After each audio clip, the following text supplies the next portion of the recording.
దేశవ్యాప్తంగా అన్ని రాష్ట్రాల అసెంబ్లీ ఎన్నికలతో పాటు సార్వత్రిక ఎన్నికలు ఒకేసారి నిర్వహించాలని, అందుకోసం ఒకే దేశం ఒకే ఎన్నికను తీసుకురావాలని బీజేపీ తీవ్రంగా ప్రయత్నిస్తోంది. ప్రధాని నరేంద్ర మోదీ సారథ్యంలో కేంద్ర కేబినెట్ ఇవాళ న్యూఢిల్లీలో సమావేశం కానుంది. ఈ సమావేశం ముందుకు జమిలీ ఎన్నికల బిల్లు వచ్చే అవకాశం ఉంది. దీనిపై మరిన్ని వివరాలు ఇప్పుడు చూద్దాం.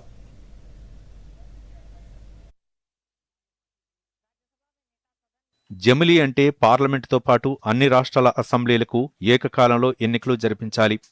ఇదేమీ భారతదేశానికి కొత్తేమీ కాదు. 1951 నుంచి 1967 దాకా దేశవ్యాప్తంగా జమిలీ ఎన్నికలు జరిగాయి. తర్వాత వివిధ రాష్ట్రాల్లో ప్రభుత్వాలు కూలడం వల్ల మధ్యంతర ఎన్నికలొచ్చి జమిలీ మాయమై ఆయా రాష్ట్రాల అసెంబ్లీల గడువులు మారాయి. ప్రస్తుత పరిస్థితిలో వీటన్నిటినీ రానున్న సార్వత్రిక ఎన్నికలతో కలపాలంటే కొన్ని రాష్ట్రాల అసెంబ్లీల గడువును పెంచటమో మరికొన్నిటిని తగ్గించటమో చేయాలి. అయితే దేశవ్యాప్తంగా ఒకే విడతలో ఎన్నికలు నిర్వహించాలనే ఉద్దేశంతో కేంద్రం జమిలీ ఎన్నికల బిల్లును తీసుకొచ్చింది. లోక్సభ, రాష్ట్ర అసెంబ్లీలు, స్థానిక సంస్థలకు ఏకకాలంలో ఎన్నికను నిర్వహించడం ద్వారా ఎన్నికను క్రమబద్ధీకరించాలని ఈ బిల్లు లక్ష్యంగా పెట్టుకుంది. సెప్టెంబర్ 2023లో ఏర్పాటైన రామ్నాథ్ కోవింద్ కమిటీ ఈ ఏడాది ప్రారంభంలో ప్రభుత్వానికి తన సిఫార్సులను సమర్పించింది. 2 దశల్లో ఎన్నికలు నిర్వహించాలని నివేదిక ప్రతిపాదించింది.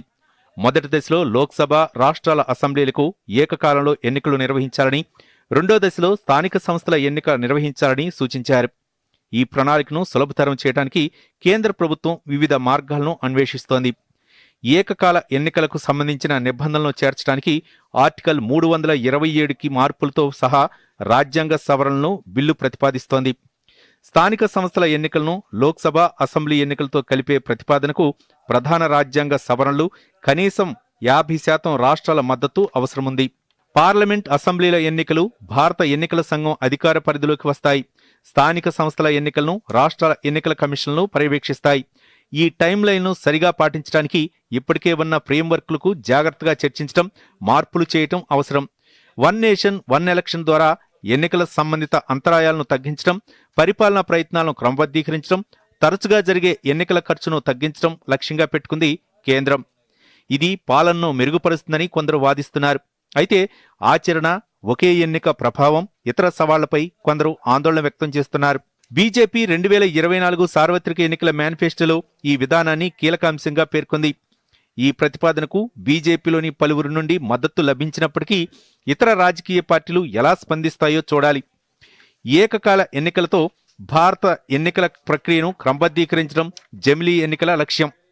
దేశవ్యాప్తంగా ఒకేసారి ఎన్నికలు నిర్వహించడం వల్ల ఆర్థిక భారం, పరిపాలనా భారం గణనీయంగా తగ్గే అవకాశం ఉందని చెబుతున్నారు. కాగా సార్వత్రిక ఎన్నికలతో పాటు స్థానిక ఎన్నికలు జరిగే ప్రపంచ దేశాలు చాలా తక్కువ. ప్రస్తుతం జమిలీ ఎన్నికలు 10 దేశాల్లో కొనసాగుతున్నాయి. స్వీడన్, ఇండోనేషియా, దక్షిణాఫ్రికా, Germany, Spain, Hungary, Belgium, Slovenia, Albania, Poland దేశాల్లో జమిలీ ఎన్నికలు నిర్వహిస్తున్నారు. Bureau report, Doordarshan news.